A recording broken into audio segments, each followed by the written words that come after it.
in Chapter 9, what we're going to be working with is still doing hypothesis testing like we did in Chapter 8.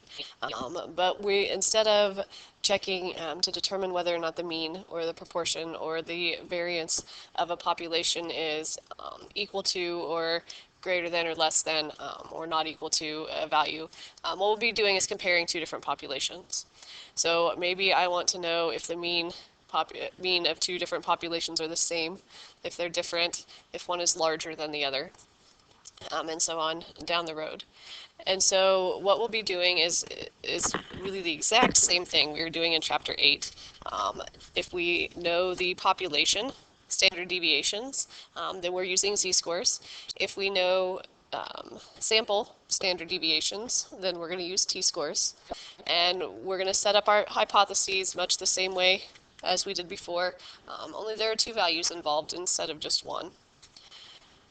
Now the assumptions that we need, and these are things that I don't always spend a lot of time on, but your author is very clear on. So if you haven't been taking time to read the book, again, go back to that book. And I'm going to write some of this on the board today instead of just pointing you to a page. But before we can really do a hypothesis test, we have to be sure about some of our situations. Okay, for one thing is the samples must be random samples. Okay, meaning there's no rhyme or reason or pattern to how we chose. We didn't say, hey, here's all the girls, let's look at them, or let's take the first 50 people in line. That's not random either. So the samples need to be chosen in a random way. The samples have to be independent of each other. And independent means choosing one in no way, shape, or form affects the choice of the other ones. Okay, so maybe I take a random sample in Kansas City of a certain number of students. I take a random sample in Wichita. Those guys are independent because regardless of who I chose in Kansas City, that doesn't affect my choices from the group in Wichita. Your author gives some examples of what would be dependent, meaning what would be some situations where the samples would be related in a way we can't proceed. Okay. And again, our author always makes this statement somewhere, either in the individual problems or at the beginning of the section. But we have to have normality. Okay? If our populations are not normally distributed, then our sample sizes need to be at least 30. And one or both of those situations will apply in all of our problems. Now, when we are doing finding our test value, our test statistic for this, in the past we had, well, it's always been the observed minus the expected over the standard deviation. But that has changed along the way depending on what we're working with. Sometimes it's an x bar minus a mu over a sigma. Sometimes it was the central limit theorem, so we had the mu sub x bar and the sigma sub x bar, which involved the sample size in there, and so on. So when we are talking about finding that z-score, our sample statistic in section 9.1.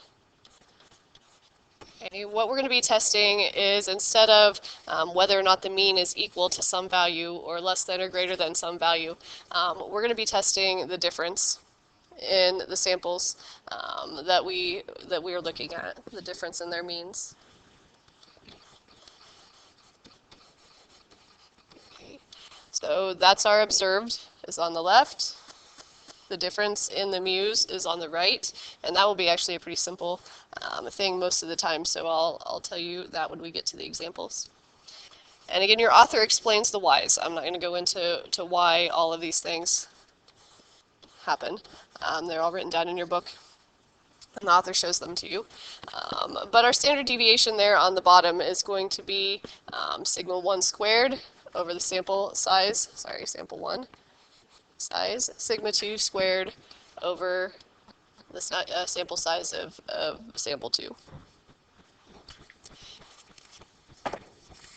When we're setting up a hypothesis test, ooh, I don't want to go there yet. we're still going to have a null hypothesis, and we're still going to have an alternative hypothesis.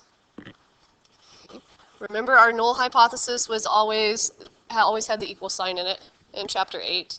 Mu equals this. The proportion equals that if we'd have done that section, or the standard deviation equals this. What our null hypothesis is going to look like here is that the two means are equal to each other. It gives an alternate way to write these down. There's really two ways you can write the null and alternative hypotheses. And the author says, but I prefer this one, so this is the one I'm going to show you. If you use the other one, the author mentions, it's not wrong, as long as you use it correctly. But this is the path I'm going to take.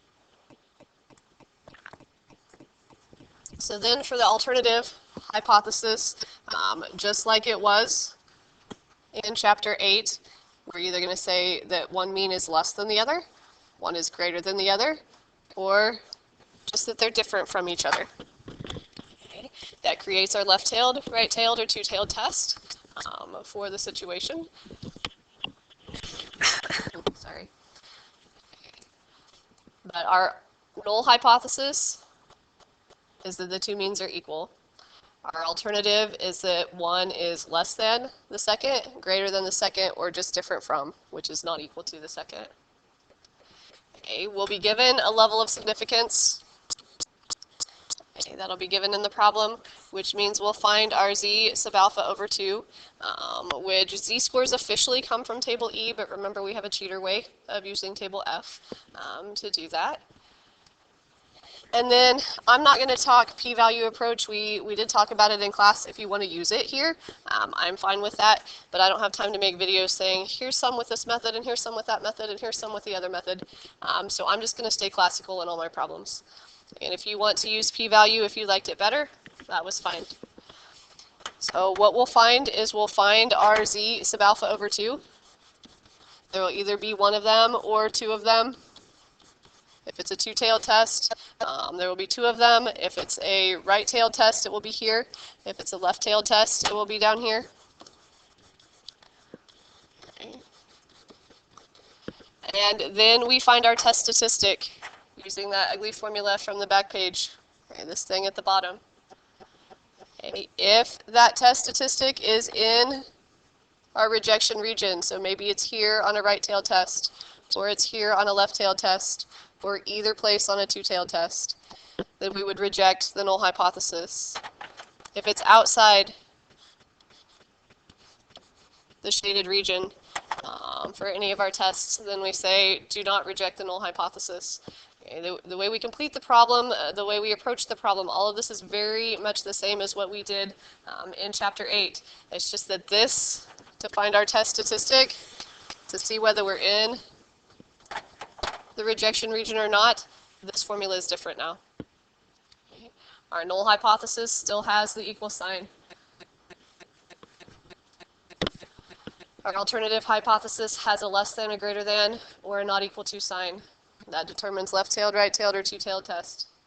We find our z sub alpha over 2, one or two values depending on the type of test, given our value of alpha. And then we compare the stuff in the red circle. We can compare that test statistic. We look at where it falls in our graph, and if it's in the rejection region, we reject the null hypothesis. If it's not, then we don't. And we write out our conclusions more formally. So examples will be in the next video.